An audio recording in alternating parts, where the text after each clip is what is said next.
Craft beer, business or pleasure, with today's special guest, Craig Thorn. Today's episode is brought to you by Book Arbitrage Profits. If you want to start the ultimate side hustle, I can't recommend book flipping enough. Used books are continually going up in value. If you want to learn how to flip books and make 6 and even 7 figures, please join our free training at servetomaster.com/BAPS. Are you tired of dealing with your boss? Do you feel underpaid and underappreciated? If you want to make it online, fire your boss and start living your retirement dreams now, then you've come to the right place.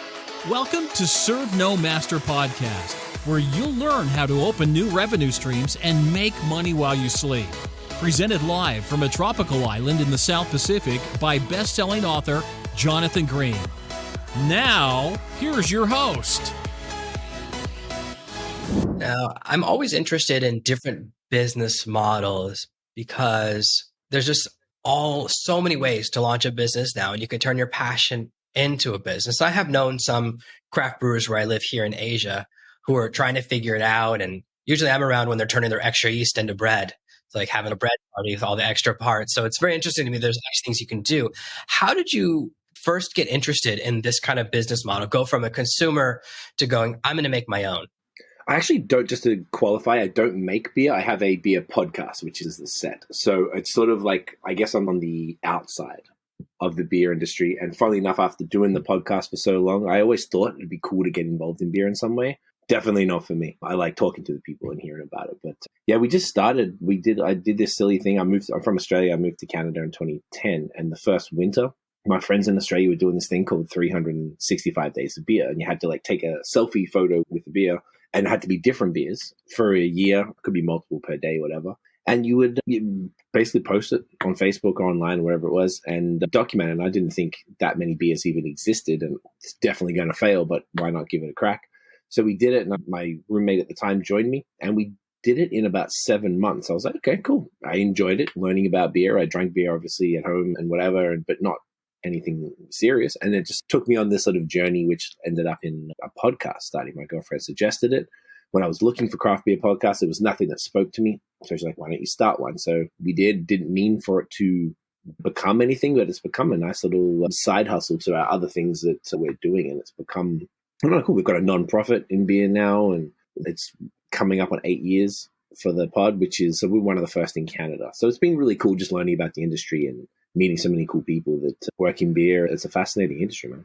Okay, so let's talk about your journey of turning a passion into a podcast, because most people give up on their podcast in the first 6 episodes or 4 episodes. So even making it to number 10 is like a feat in this industry. And there are a lot of ups and downs. So let's talk about that journey, because I'm very interested in a passion-based podcast. Because my best friend from college just brought one up the other day. He's launched a podcast about his favorite soccer team. And it can be a really hard journey. I always look at projects from how am I going to turn this into a business first?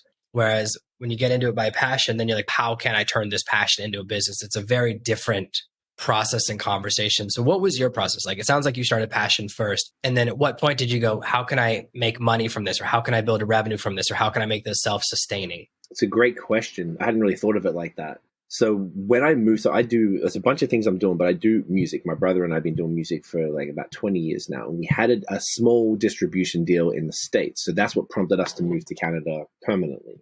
And music was my main thing. It wasn't sustaining our lifestyle. So I had to work a job, because it's like 0.00001% of musicians actually can live off it. I might be exaggerating a bit, but it's not that far off. So we were following music, and music is very stressful because of the sheer volume of musicians, the competition, what it takes to actually get to the next level. It's so difficult and so all-encompassing that I was relishing in a hobby and something that I could be creative in, that I didn't care if it worked or not. This was the first thing I did that I didn't care if it worked. So I was learning about beer, and I guess we're just having fun with it. And because it was fulfilling a need for me, it was speaking to my, at the time I started, it must have been like early to mid 30s. And the fact that there's probably other people like me around similar age group they were typically probably at least 10 years older than me that were doing these podcasts. And they were just so bland and very industry and jargon and science and stuff. And it was just not like talking to the average person, which I certainly am in beer. I'm not educated in it, haven't necessarily worked in it aside from the pod. So it was cool just being a side project. And then when breweries started to reach out and they wanted to be on it, we're like, this is interesting and unexpected. So we actually had a choice. The name of the podcast has a cuss word in it because it was that casual for me. And we were cussing a lot on the podcast because it was just like two friends talking. And then when breweries started to become involved, one of them mentioned they were a bit concerned about the language. So we were like, we had two choices. We could rebrand and clean it up, or we could keep it going and don't care. We obviously chose the former. I had a co-host at the time. He dropped off and wanted to move into his sort of, had family and everything. But the offers just kind of came. It was just completely unintentional. People just reached out, started with PR packs. Breweries would send beer and they want videos or photos on Instagram or whatever. Some of them would want to be on the podcast, so we'd have interviews with people.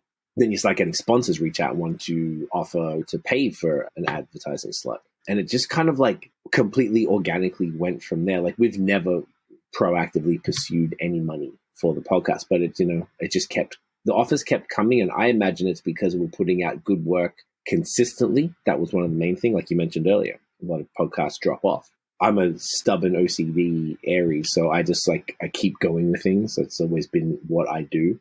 And if I enjoyed it, it doesn't really bother me. I'll just keep going. And if it's not going to work, we'll figure out how for it to work. But it didn't matter to me that it worked. So the business stuff came, I did. And as it became, I guess, more serious, then we took it more serious. We put more money into it as far as upgrading equipment. I had to buy the portable microphone because we used to only do it on premise. So we actually go to the breweries previous to the last 2 years. So now we do it all virtual, which I much prefer, to be honest. But yeah, there wasn't any master plan, or we didn't have any plans whatsoever. We're just letting it come.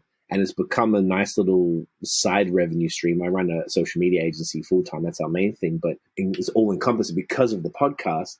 We then got brewery clients for our agency. And the music, my song is the theme song to the podcast. And then the people who follow the podcast are very supportive of my music. So it's this nice little ecosystem that we've created unintentionally with all the projects together.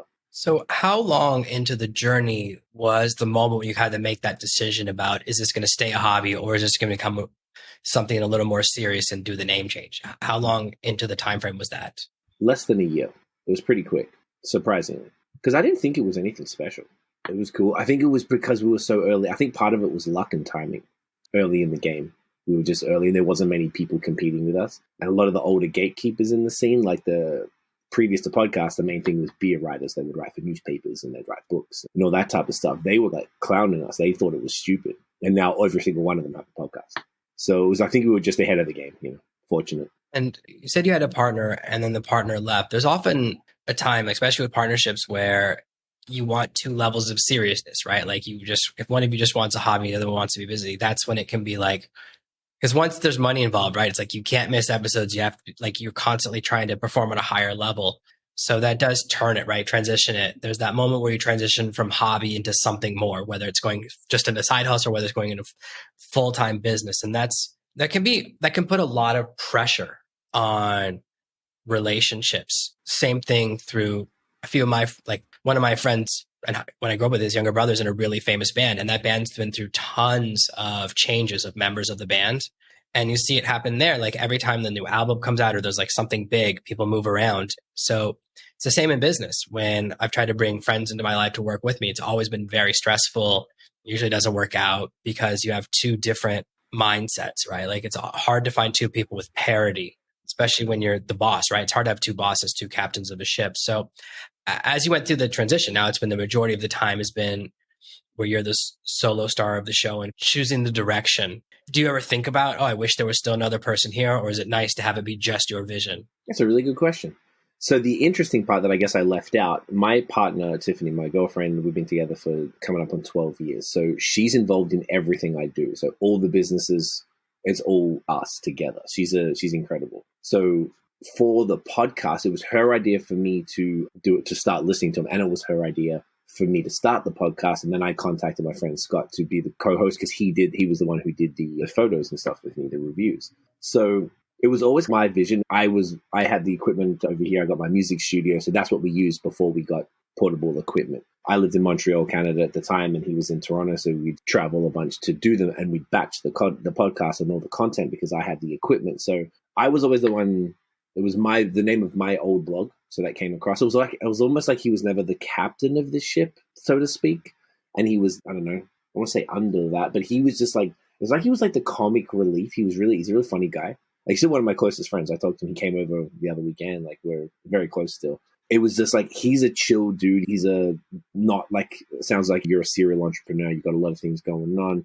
He's, works for a job, doesn't have any sort of side hustles, just wants to chill and go to the cottage and stuff like that. So I think it's just, we want different things out of life. So it was always my vision along with my partner's vision. And he didn't really suggest a lot. I was just telling him what's going on. Maybe he'd come up with fun ideas for little videos, but aside from that, it wasn't a lot. So I didn't feel like I was like all of a sudden left out, and I'm like, oh, now it's just me. So that kind of worked out pretty well. And then now my partner and I have been able to maybe approach it in a much more business sense, because we know there would be no, like, maybe he wouldn't be able to make something, or he just couldn't be bothered doing some things that we might have need to do to take it further on the business. So you are right that there are a lot of changes. I've worked with friends in the past and it never worked out. And the only thing that's ever worked out for me is working with my partner, surprisingly, because that's typically not the one that does work out for people, Yeah, a lot of people, especially when starting as entrepreneurs, feel like they need a partner because then it's not as scary. So at first, you come in with the mindset of, oh, I only have to do half the work. But then after a certain amount of time, you go, oh, I only get to keep half the money, right? Like, you switch from thinking about one thing to the other. And that's why, like, even I've been doing this for a long time, and I had started off that way. I thought I needed a partner. Terrible mistake. Worse, like, such a nightmare for a year of my life. I will never get back. But then I'm glad I learned the lesson early, because in my industry, in the straight internet marketing industry, of all the people that were partners when I started 12 years ago, only one set of partners are still together. All of the other ones have just parted ways, because so often we form partnerships with people that have the same skills as us, like two marketers get together, or two people that are really good at Facebook get together, as opposed to what you really need is two people that are mostly different for it to have that good Venn diagram. At least that's what I've seen, because all the time it's like, oh, we can both do this. Well, then you get into that, well, who should be doing what? And you start to fight over the division of labor, since you can both do it. Whereas if you both have completely different skill sets, there's not as much of that. Well, you know who's going to do which thing. So it's really interesting to me. I always love to hear about that, because very few partnerships last, and it always does. Or when the partnership ends, you stay friends. That's the first time I've ever heard that. Because for me, when I try to work with a friend and we don't work together anymore, we don't talk anymore. Like, it creates this huge barrier, especially if it's a company you founded and someone's coming in. It goes, well, it doesn't like you work. It's like, oh, it doesn't like you're working as hard as me. Well, yeah, because you can't see what, like, you don't know what the boss is doing, and it's always different. Like, most of what I do is strategic and planning, and that's what really drives the company. But it can be so hard for other people to see that. And working on multiple projects with your partner, that's very interesting to me, because my wife couldn't care less about my job. She's not 100% sure what I do. Every once a year, so I ask, what do you think my job is? And she's like, I don't know. The computer just gives you money because you're nice to it. And I was like, that sounds like a much better job than the one I have. And it's like, that's awesome. I always thought that, I would love to have someone where I could talk about work when I'm after work, but it's the opposite. When I stop working, I'm not working. There's a really good barrier between my personal and professional life, which is nice. I actually appreciate that. Turns out that's what I wanted. But what is it like when everything you do is mingled? Because I used to live with people that I worked with, and at the end of the workday, I'm like, I have nothing to talk to you guys about. I got to go somewhere else. Right. Because you're like, hey, remember what happened? Yeah, I was there. Remember when this happened? I was there. And so you have nothing. It's not interesting, right? And my roommates at the time thought I was like a real jerk. I was like, guys, I'm with you 10 hours a day. When I go to the pub, I just want to talk to someone who I wasn't there. It's not about you. It's about anyone I work with. And they loved hanging out with each other, and I could never understand that. So how do you find it affects your relationship that there is this mingling? Like, are you guys able to create a time where you're like, oh, we don't talk about work at dinner, we don't talk about work here and here, or is it constantly coming back and forth? That's fascinating, man. Like, you have some really cool perspectives on all of this. It's awesome for us. Like, we love it. We talk about work all the time, and we don't care. I think it's a rare situation, just like you were saying, like with the partners that sort of work out. Like, it's rare that I'm still friends with my friend Scott, but I think for him, it was never a business, and there was never that serious buy-in. It was just like, hey man, people send us beer for free and we get to talk crap about it to a camera for a bit. So wicked. And then when it became work, I think he lost interest. I think that's what happened. With my partner, I'm around her 24/7. We live together. when we were in Montreal, all the families in Toronto, we've moved back out close to Toronto now, but we were there for 10 years and it took us a while to sort of meet people because different language and all this stuff. And we just passionate about everything in a equal way. There's not like one of us are just like, oh, can we stop talking about it? We vibe off that. Like that's what gives us energy, like even for example, it's Monday now, but on Saturday night, we always make sure we used to always work Saturday nights and just keep doing stuff. So we had to put boundaries, kind of what you were saying. That was the closest we got. We're like, all right, let's try and keep some evenings together so we can have some drinks, order some food, watch some movies, whatever. And we find that if we're watching a movie, it'll take us 5 hours to watch an hour and a half movie because we keep pausing it and going off on tangents. Like on Saturday night, we were talking about new ideas. We were starting on like an education, like digital products and educational portion of the agency. And we were just kept vibing off all these different ideas of like, oh yeah, but we could do this now. And it comes into this really engaging, energetic conversation that I wouldn't have it any other way. I don't mind talking about work all the time. It's I guess the balance is enough because we just bought a house, and as it's like when you move, you got a house. We went from an apartment to a house with so much to do, furniture to get, decorating, blah, blah, blah. So, that's been a cool distraction from the work. Probably not completely good, but at least it's not work related, and it gives us a creative outlet to be like, yeah, what can we do? Let's search for this furniture and whatever. So I always say, like, I feel like we're like a fluke. Like we're not the norm as far as typically how partners would be with working together and spending 24 hours a day together, figuring it all out. It's, I don't know. I really appreciate it. I know she does as well. Like I value it. I feel more, it's interesting. The other point I want to touch on, you mentioned before about you and your business partner you had the same skill set and it became clashing. We started with the same skill set too. We were both social media managers. I had a bit more experience than her because I'm a bit older, so I did it in Australia. And coming now, we were both doing it, but it took two people to do it. And maybe one person would own this client and the other would support. Then she would own this client and I would support her. Now it's almost I don't really do that much client work anymore. Like I take on the consults, so I'll do all of those, which is just yapping really.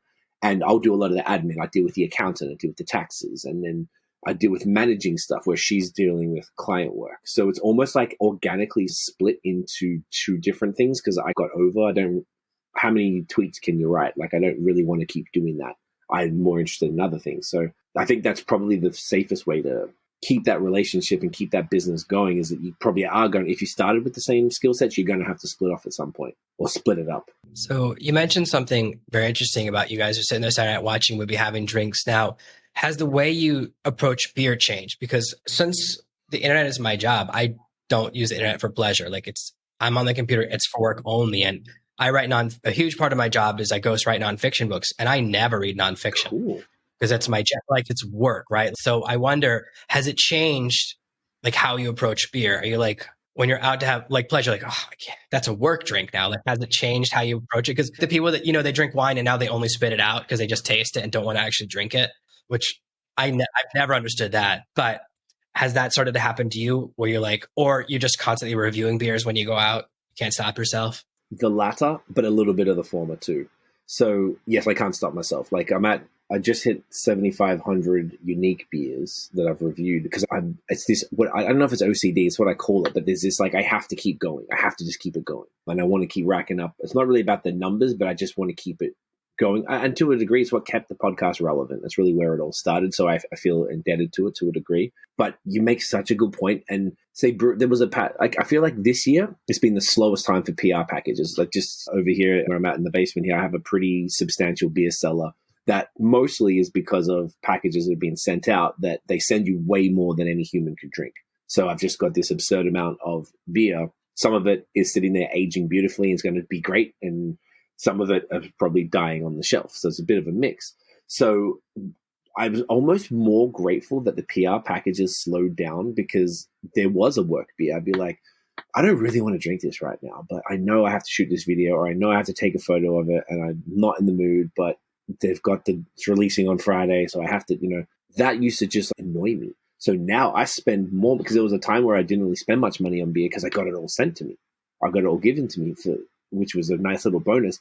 This year I've spent more on beer than I have probably the whole time I'm doing it because now I drink what I damn well please. Like for the reason you're talking about, I just like, you know what? I don't want to drink this other stuff. This is what I want. So I go to my favorite store here and I get the stuff from the spots that I like and I lean more into that. And I found that's taken the burden off a bit. So when a PR pack does come, it doesn't feel as worky or as annoying because I'm able to balance that a lot more with things that I want. Whereas before, it might have been 5 or 10% of what I drank are things that I wanted. Everything else was things I was like indebted to drink. So it's a great point. But I definitely don't spit. I was about to say on the wine thing, I don't spit it out, but I have a very low tolerance for terrible beer or things that I don't perceive to be good. So I used to not be into the drain pouring thing, but if I'm not feeling it, they'll get their photos, but I'm not going to force the calories down my throat if I'm not into it, which is weird.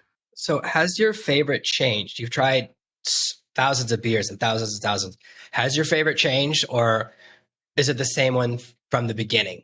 Like, has that changed it? And also, since you and your partner are both part of the business, right? When you guys go out, has the way you both interact with things changed, right? Like, is she drinking beer differently or drinking beer, or like, do you still go out and try lots of different things, or like you would never try a new one if it's not a work one, right? Like, it's got to be one I've already tried since I've tried so many. That is sometimes a factor where I'm like, I don't want to take a photo. I don't want to write a review. I'm just going to get that because I know I've had it and then I'm good. This, as far as the favorite, it's changed a lot. That I never really had like, this is my favorite beer. It was never really a thing. But the styles, without getting too like nerdy into it, like beer styles have changed a lot, particularly in the last maybe 5 years. There's a whole bunch of what they're like trendy beer styles that I very much gravitated towards and I really enjoyed them. So I sort of drink those a lot more that didn't exist when I got into it in early 2011. Even previous to that, it was basically all I ever drank with lagers anyway, just from different places. And I thought I was fancy because I'd be drinking I don't know, Argentinian lager or something like that, which is just macro, probably made by Budweiser anyway. So yeah, it's definitely changed as it's gone because new things have happened in the industry. So I stay up on trends. I like to keep abreast of all that sort of stuff. And when we go out, it depends where we go, I guess. Yeah. And my girlfriend's the same thing. She's probably more of wine. So on that as well, she has a separate project that I'm not super involved in, but I kind of manage the sponsorships. She has a project where she posts just an Instagram account, no podcast, but she does wine, spirits, and coffee and a little bit of beer on that. So we were partnering together with tourism officers pre-2020, and they were sending us all over the place because it'd be like all things liquid between the two of us. We only needed one room, so it was cheaper. So, like the Visit Colorado sent us out for 2 weeks and sent us all around the state, things like that. So for her, for the wine, I feel like she's also been she's received less PR packs this year and less sponsorship packs. I think it's just hardships coming out of the last 2 years for the beverage industry. But she's also pretty inclined in the same way to just get to her favorite, put an order in online, and then she doesn't have to take a photo only if she wants. If there's something special that's happened, she'll take the photo and stuff. But both of us have scaled back on that because it took over our lives for so much. And I think it's like burnout, really. So it can be definitely a bit of both, but it's always like, I'm always almost looking for it. If I'm, a Saturday night, I know I'll drink 4 beers throughout the evening.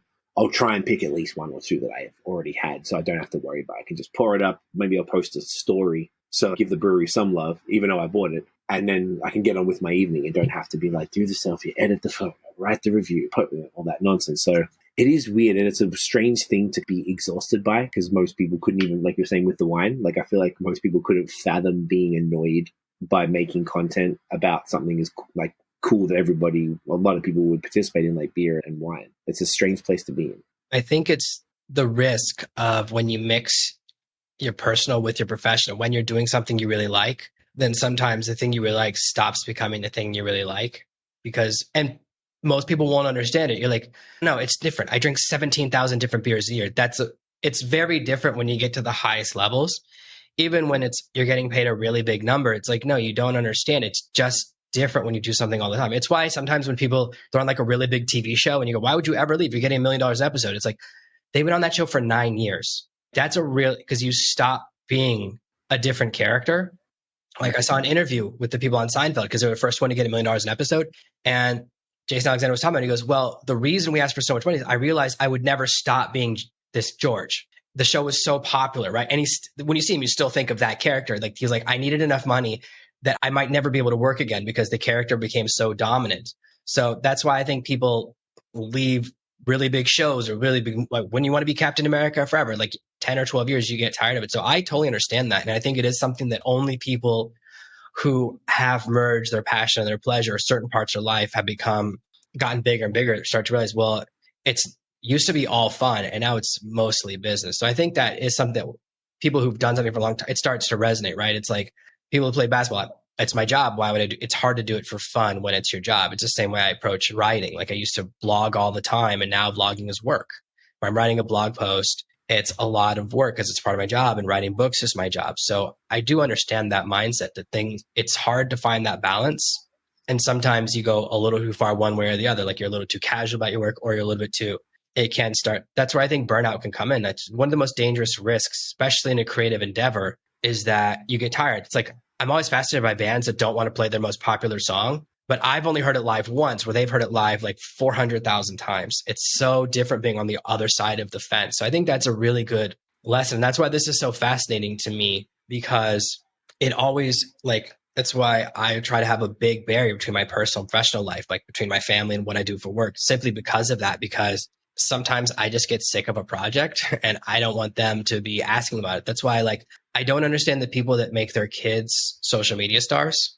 That really confuses me. Like my kids, I never show their pictures online. I don't say their names. Like they could decide when they're 18 if they want to do that stuff. Cause I'm, I live in the public eye, just like you do, right? There's a part of your life that's public. It's like very fascinating to me when people make that decision, because it's, once it's out there forever, and it can affect the internal family dynamics. It's like it's like when I don't want to lose my job and then all my family's like in the middle of it. That's the thing I think about. It's like that extra pressure. So it's interesting that you've made it work. It is definitely the exception to the rule, right? It's like, which is great. That's why it's such an interesting thing to see how you've navigated those waters, and the fact that you guys have found parallel projects that you can travel and she can drink wine and you can drink beer. I'm also fascinated because it's always seemed to be that most people lock in what they drink by the time they're 21 or 22 and don't change. Like I very rarely try a new drink, and I don't know if everyone is like this, but when I buy a wine, it's basically the picture. Same for a craft beer. I'm like, because when people are like, oh, it's got an oaky taste and this and that, I can never taste any of that. Like I know I like a dry white wine, but I don't know exactly know what that means. I just know I've tasted different ones. I like dry more than sweet. I hope those are opposites. Probably I'm wrong, but Yeah. It's when so many people are shopping that way, like how much people do try and experience new things, or is it mostly people after a certain age, they kind of lock in? You made a whole bunch of good points in that last thing. It's awesome. So as far as that's one of the biggest challenges, I think, of craft beer. From what I understand, it's about 5% of the market in Canada, and I believe about 12 in the US. And it's one of the biggest challenges. If you see, there's the element of like locking in. I think that's definitely part of it. I think that's kind of like our generation and maybe older that do that a little bit more, because we're a bit more stuck in our ways. Whereas maybe the people who are 18 to 25 right now, the Gen Zers, they seem a little more fluid and less brand loyal. But they say, for example, the rise of alcoholic seltzers, which they have that. Is that big in Asia? Well, I have no idea what that is. Amazing. Okay, so it started in the States. It's basically, it looks like fizzy, like Perrier, like sparkling water, but it's alcoholic, and it's usually about 5%, so it's nothing too much. They have 100 calories or 50 calories, probably 100 actually, a can, and it will be all sorts of different flavors, all like natural flavoring or whatever. So like raspberry, blueberry, whatever, right? But they're not colored or anything. They really picked up in the last year or two over here. And in Montreal last summer, you walk around the park, because you're allowed to drink in parks there, like every single bunch of people had like a big case of the seltzers and they're drinking it. So that has really chipped away at beer, because they could have been drinking in the middle of summer a light lager or something like that that's crushable and you can sit on it all afternoon. So I think there's a part that's taken it away from beer more than the old school kind of brand loyalty, because you're a Coors guy, you're a Bud guy, you're whatever it might be, wherever you're at. So it's like a really big challenge for the breweries to get new consumers. That's like the hardest thing, to keep in like engaging new people. Because if you look at the brewery world or the Instagram or social media, like you're preaching to the choir all the time. Like I don't know if that's converting people. So one of the things we did, we have this nonprofit called Link Up that we started last year. And what it is, we partnered with a brewery in Quebec and their team there. So there's 6 of us running it. And the idea is to diversify the craft beer industry. So more, BIPOC individuals in craft beer, because it's predominantly white dudes with beards, which is the joke that we always say. And you go into a brewery, that's almost exclusively what it was. Now it's a lot more gender equal, but the diversity inside a tap room very rarely represents what you would see as soon as you walk out the doors on the street. So if you think about it, the only way for a business to grow is for everybody. Like beer is for everyone who has a mouth. It doesn't matter where you're from. The interesting thing about that is I think that's actually a powerful. The reason we started it is my partner's of Jamaican origin. One of the other partners is of Haitian origin. So is the wife of one of the owners of the brewery. So it's something that's important to us inherently. And because they've come with us, because it was our hobby, and we dragging our partners to breweries, and we don't want anyone to go anywhere and feel like, oh, I'm the only one here that looks like me. This is not, maybe I'm not welcome here, or how does it feel? So like diversifying the craft beer industry, I think, is the key to growth for it.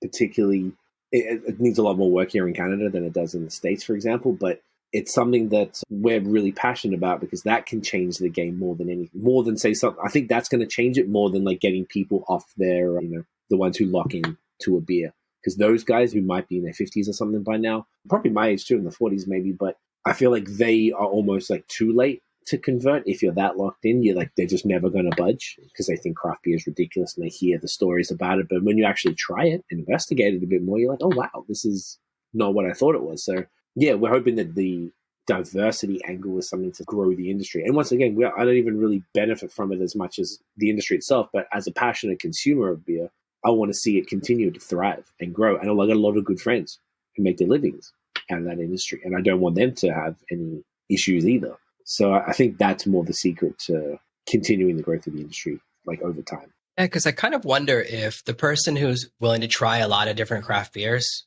just keeps trying lots of different ones. Because it's kind of like, I think the reason people have a favorite beer, it's usually not that good, right? But it's like McDonald's. It's never going to be great, but it's always going to be the same, right? Every time you drink a Bud Light, you know what it's going to taste like. Whereas, so you're at one end of the spectrum, and then the other spectrum is like, I want every beer to taste different from the last beer. Like where I grew up, there used to be a place that had 100 beers in it. I'm like, yeah, I'll just try one. That's always been me. And it's usually whatever the older people you went to college with are drinking is like, this is what I drink forever, right? And so I wonder about that. Like that's what's really interesting to me, is that the experimenter is just going to go try all the different ones constantly. So to try and get someone to pick one, because I think that's it, is that we see craft beer as a large thing, right? As opposed to, oh, this is the small brewery that I like. So I think it's a very interesting industry. And I think it's very interesting that more and more people can create with a smaller footprint, right? You don't need a giant location. And I always see those people like have a kit. I have some friends that do that. They teach you how to make beer in your house. It's never appealed to me, right? I'm like, oh, I can't keep a plant alive. Cooking something that takes 6 months, it seems very risky. It's like they used to make those kits where you could make your own soda at home. I'm like, I'm not going to learn to do that. That's so high risk. So it's a very interesting thing. What do you see as the future of the industry and where things are going, and what's really going to make a difference? I think that's a great question. And you're very perceptive on the experimenter, by the way. There's this thing they call ticker culture, Ticker. There's an app called Untapped, which is like a check-in app, kind of like Foursquare, if you remember that. And basically you would find the beer, you check it in. And the idea is that you want to rack up the numbers of the beers you check into. So there's a problem where there's a segment of the beer drinking community who only want something new, exactly what you said. So then breweries are pressured to drop new beers every week without really being able to tweak a recipe over time to perfect it. Like you've just got to like, all right, come up with a new beer. There's some breweries that will drop 3, 4, 5 beers every single week. And if you can imagine the amount of planning that it would take to make that many different beers, by the end of it, they're all like New England IPAs have just got different hop varieties and barely tweaked malt bills and stuff. So it's become a big issue in beer for sure. Some breweries who have attached their livelihood to it, I guess, if the trend passes, then what are they going to do? Like, we don't know what the answer with that is. Like it's tough. So as far as the future of beer, the trends are going towards seltzers a little bit and low ABV and lower calorie. Because after the pandemic, everyone's fat and broke. So they're like, because they were went crazy, drinking like 8% double IPAs every day. And like a lot of the attention has gone towards the lower ABV and lower calorie stuff. So I think it's more like the future of it would be like a bit more balanced, because before it was a lot of extreme. And if they can get more balanced stuff to appeal to more people, that's going to help. And then the extreme stuff will still be there if you get into it. Maybe like the way you're describing yourself, you might just get into it. You might find one brewery you just really like. You like a couple of their styles and you're completely satisfied with that. Whereas others might discover the same beer as you do and then be like, oh, I need more. Well, there's this other brewery down the street. And then boom, boom, and here they are, a year later, and they're super nerdy about it. Yeah, you brought up something really important to me. So a few years ago, a friend of mine found a new beer. He goes, "This is my new favorite beer." And we went to all these bars and no one had it. And finally we found out it's seasonal. And it's like, It's the biggest problem. Yeah. that's like the worst. That's literally the worst thing you can hear. It's like, that's exactly my fear, is that I find a new beer. I go, "This is my new beer." And they go, "Oh, we were only making that for 2 weeks." Yeah. And it's like, That's almost everything. That's the problem. yeah, I think the thing that like is working for that one segment is actually almost would repel me, right? From, I don't want to learn something and then like it and then find out that I can't have it anymore, right? Like, no, I want like the person who's looking for a new favorite beer. Cause I kind of wonder, the one thing I don't hear is a process, right? It feels like they're either targeting like a big transition or people that are trying a lot of different things. But if there was just a process for saying, "Hey, let us help you find your new favorite beer," that would be interesting to me. Like I've been to some of those like Oktoberfest type events where they have a bunch of different beers in a cup, but by the sixth one, right? I don't remember which one I liked. They all it's by the fourth drink of the night, they all taste the same to me, right? But I think there's something there that would be interesting to me, right? The middle of the market, the guy is 40s who like drinks sometimes, but I don't. Yeah, it's exactly that. The only thing worse than trying a new beer that stinks is falling in love with the beer and finding out I can't have it anymore. Right? That was the beer of the week. So it's interesting to see that this market has these unique challenges that because you have different types of audiences, one thing that one audience wants is what the other audience doesn't want. So Yeah. this is very interesting. I think that it'll be interesting to see how things go. There's all these like smaller and smaller creations. Same thing for wine, as you know, like smaller and smaller creations and all these things. And it's like, I don't want to fall in love with something and then I can never have it again. Right. So it's very interesting. So where can people find out more about what you do, listen to your podcast, and hear more about your journey? Because it's very interesting. I think people are going to love this episode. Thanks, man. Yeah, it's been a great conversation, man. It's even cooler for me to talk to someone who isn't as ingrained in beer about beer, because I'm used to the echo chamber of talking to other beer nerds about beer all the time. But you brought up so many astute points about the industry and challenges that like I imagine the average person who doesn't know much about beer would even consider. So I really appreciate that. It's very cool. So thank you for your time, man. This has been great. You guys can get it. It's at BAOS Podcast, ospodcast.com, at BAOS Podcast on every social, Instagram, Twitter, Facebook, LinkedIn, TikTok, the whole works. We drop podcasts every week. We're right now, at the time of recording, doing the Link Up series, which was the non-profit. So we're doing regular podcasts as well as the Link Up ones. We're interviewing the breweries who do these collaborative beers. We have these series. So we're doing that. We're very active on social. Yeah, check it out. Anyone's ever got questions, like hit us up about beer. Pretty well versed on North America and could at least answer some basic questions and point you in the right direction wherever in the world you are, because there's great beer everywhere, which is very cool. Great. Thank you so much for being here. I'll make sure to put those links in the show notes. And this has been another amazing episode. Thank you so much, Craig. Cheers, man. Thanks for having us. Thank you for listening to the Serve No Master podcast. Make sure to subscribe so that together we can achieve true freedom. Thank you for listening to this week's episode of the Serve No Master podcast. Make sure you subscribe so you never miss another episode. We'll be back next week with more tips and tactics on how to escape the rat race. Please take a moment to leave a review at servenomaster.com/iTunes. It helps the show grow, and more listeners means more content for you. Thanks again, and we'll see you next week.